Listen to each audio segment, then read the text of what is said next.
Well, hey there, boys and girls. I probably should just say hey there, boys, right? I mean, how many of you chicks are watching? But if you are a chick and why you are watching and you dig my videos, well, let me know down in the comments. I always find that's cool when the chicks take an interest in all my follies there with the vehicles. Anyway, I'm in the basement here of the Land Rover Jaguar Laval dealer. And I'm taking a break sitting here from having filmed a couple of cars and feeling a little tired there, so I just took a break here. I'm pretty comfortable sitting in this 70 Plymouth Cuda, and I figured this would be a different way to start a video of this car here. And it appears that the odometer, I noticed, was probably rolled back to 0 when it was restored, because the car is obviously completely restored. It's not original at all. It's factory correct, yes, but definitely not an unrestored car, because the odometer says something like, I don't know, like 9,900 miles. I couldn't see it too well because I'm visually impaired, but there's other things I've noticed too. For one thing, it might be a Cuda, but on the dash here it's written Barracuda. So was this originally a Barracuda or was it a Cuda? That's what I'm wondering, because a lot of clones have been made from Barracudas. Barracudas meaning, you know, they probably had the original hubcaps. Some of them even had a slant 6 in them. Interior is just beautiful though. Like I said, the seats are comfortable. Look at this nice feature here, eh? It's like a kind of like an airplane cockpit up here, and I can see there's no battery hooked up to this thing, because when I open the door there's no lights on. It's got the 383 in there, but I don't think we'll be able to hear it. And this is of course me making a video in other cars near, all thanks to Ben, who's photographing cars for these people. I did do a video, that really awesome 56 Chev there. That's really cool. Anyway, looking at the rest of this, examining the rest of this Cuda here, well, one thing that's surprising I found was that, well, this is really cool, right? The pistol grip shifter, manual tranny, of course. I don't know, 3-speed, I guess. Is this this console right here? It's like plastic, totally plastic. It looks cool, but it feels cheap. Like when you open this cover here for this compartment, see? Yeah, look at that. Look where they put the ashtray. That's hilarious. Seats are done the correct pattern. It's got those blinds on the windows there, louvers. But what I'm really impressed by is this friggin' steering wheel, man. I mean, the whole thing, with the exception of the wood grain here on the steering, it's all steel. It's amazing. Like the spokes here, it's fantastic. Beautiful, beautiful vehicle. Tachometer there. Let's see if I can show you the what the mileage says. Oh, I think it says come on, focus. What does it say? 800? Anyway, whatever. It wasn't driven much since being restored, that's for sure. Yeah, it's really cool to be able to get a really close-up view, not peering in through a window and looking at everything really closely, you know. Here's your later model stereo CD. Even the pedals are beautiful, I have to say. Let me just see that real close here. Oh yeah, they show a lot of wear. This car has got a ton of miles before being restored, that's for sure. This car came out of New York State, and as a matter of fact, it looks like it was imported here this year, because you'll see that after in a sticker.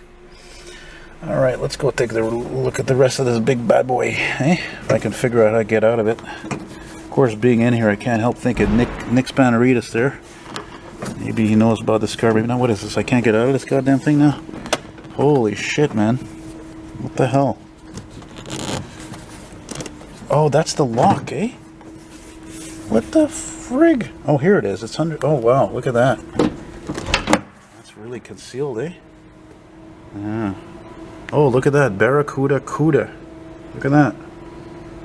Holy smokes. Wow. Look at that sill plate. Beautiful. Details, details. I love details.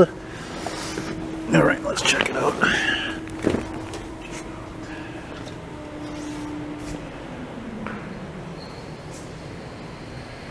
And these, you know, these old two-door cars from the 70s specifically, the doors are so heavy you really got to slam them. See that? That's how they sound. They don't sound too good slamming shut though. I was going to say something like, what a gorgeous, beautiful boat. I guess it's a boat nowadays, but it's not really a boat, eh? But it's a big car. Got your classic Kragers that I've always loved. Perfectly fitting for any muscle car. I like that ribbed, kind of like a ribbed pattern of a rocker panel there trim. You know? Now, this is how ideally I would spend my time with any old car with features, just to take my time looking at everything closely. No interruptions, no distraction of loud music playing or people walking by in the shot. You know? So you see, again, this is just like the same body practically as a Challenger, but not exactly the same. There's all these little differences. You know, like the Challenger has that crease that runs down the middle. The Challenger has the 4 headlights. The Challenger has a grille that's a little bit shaped different, you know. And the 383 is under here, which I'm really curious to look at, which I think we'll look at in a moment here. I'll take off those hood pins. I'm not going to start it because we don't have the keys, and apparently Ben told me the last time they started this up in the GMC, it smoked this whole basement up like crazy. It smelled, stunk to high heaven, you know.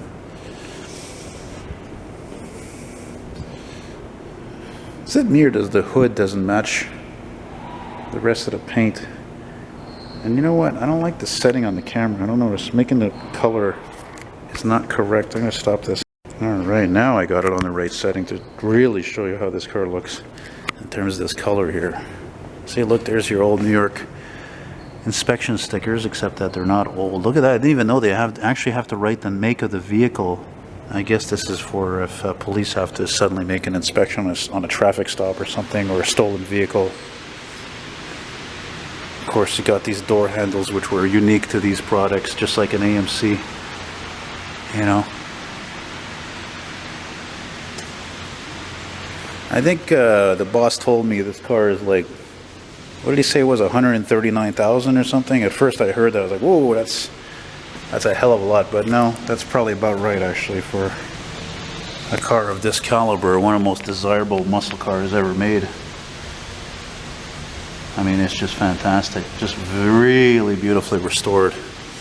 I don't know about the louvers on the rear window. I think that's whatever. It's a very 70s thing. That's something you would see more though on a, but it comes off. That's something you would have seen more on like a, you know, a later model Camaro or a Trans Am. Really, the tires are fantastic. Correct Goodyear, like polyglass type. It looked like. Oh, you want me to start it up?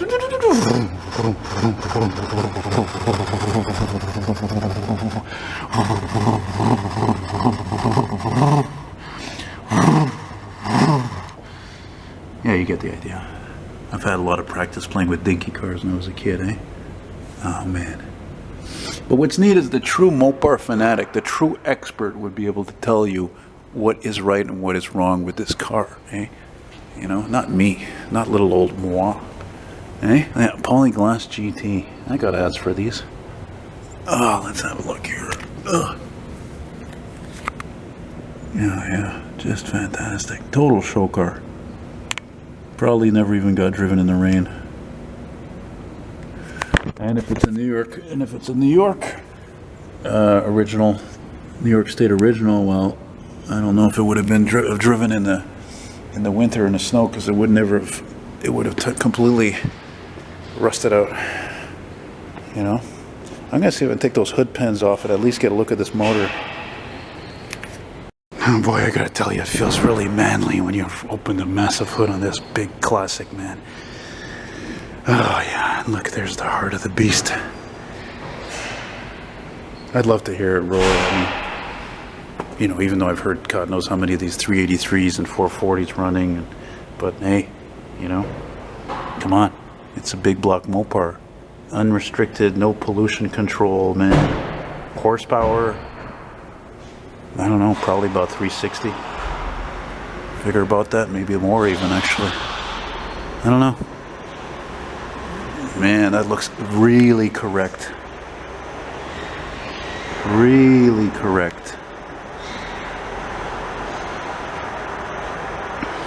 Got your even the correct style battery cover of that time. Oh no, wait a minute, it really is a Mopar battery.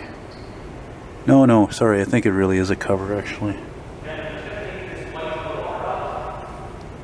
I'm finishing with this one now. Okay.